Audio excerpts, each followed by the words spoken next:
Emotional numbness isn't peace. It's collapse with the lights still on.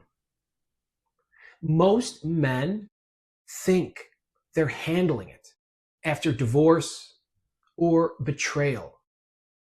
But what they're really doing is dissociating. And it's why success still feels empty. I'm Dr. Eric Eck. I'm a men's mental health physician, licensed in 14 states. I help men rebuild power, clarity, and emotional presence after they've been shattered. Not through coping, but through restoration. Today, I'll show you the 3 hidden causes of emotional numbness and how to flip the circuit back on. Chris didn't look broken. He was working, lifting, dating again. But everything felt flat. No highs, no lows. Conversations felt fake. Wins didn't land. He told me, it's like I'm watching my life, not living it. Turns out, Chris hadn't healed. He'd just disconnected. Still functioning, still flatline.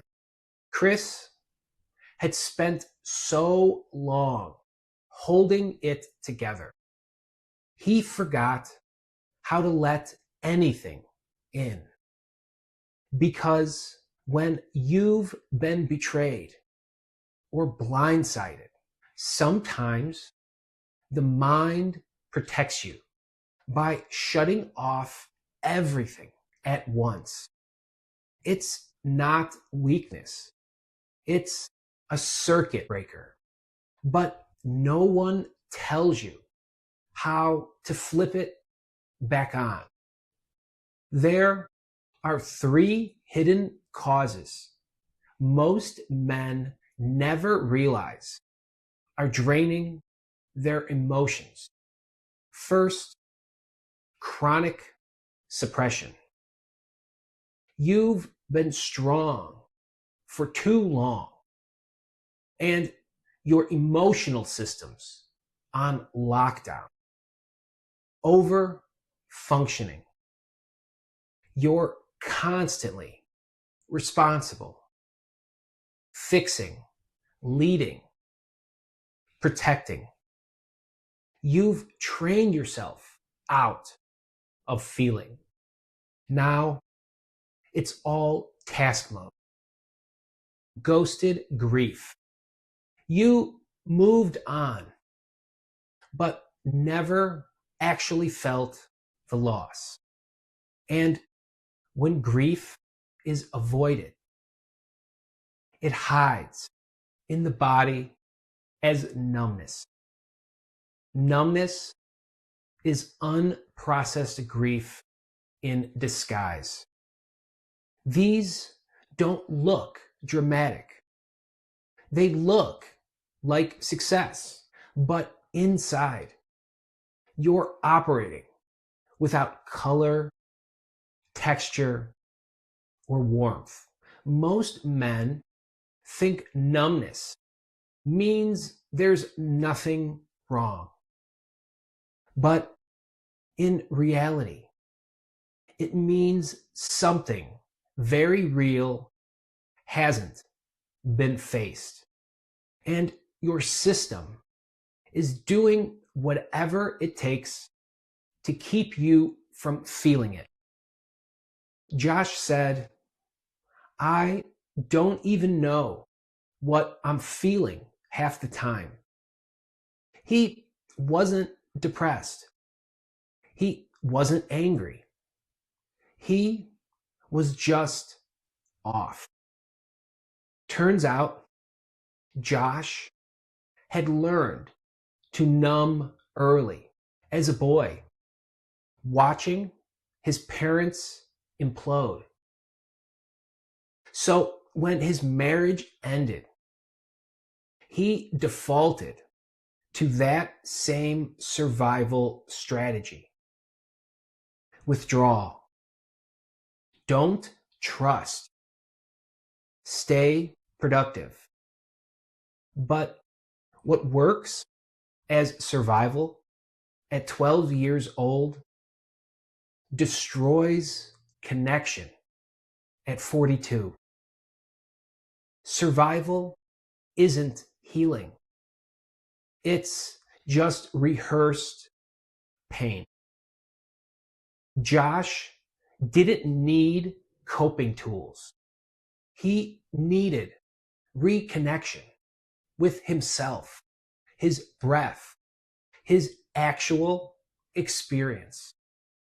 Most men try to think their way out of numbness. What's wrong with me? Maybe I'm just not emotional. But numbness isn't an intellectual problem. It's a sensory one. You don't need thoughts.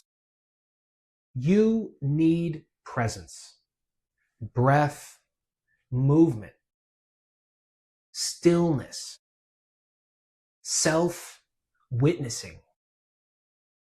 Things that can bring you back into your body, not up into your head.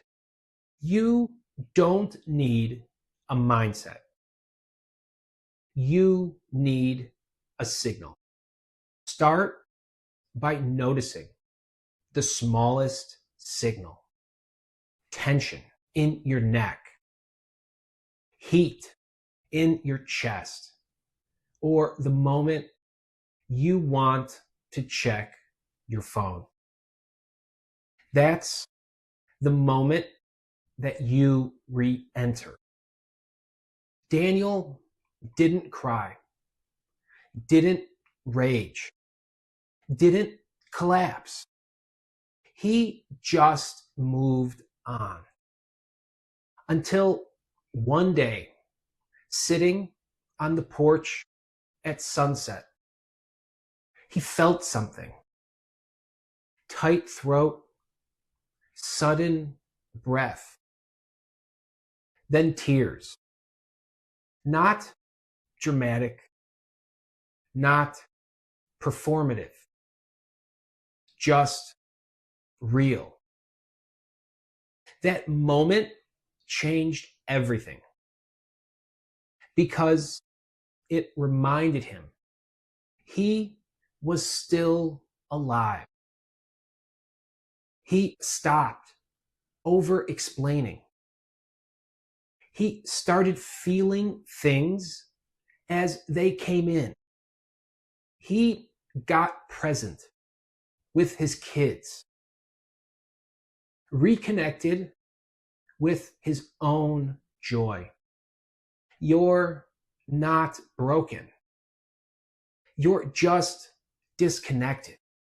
And the more he re-entered his own life, the less he needed to distract or perform.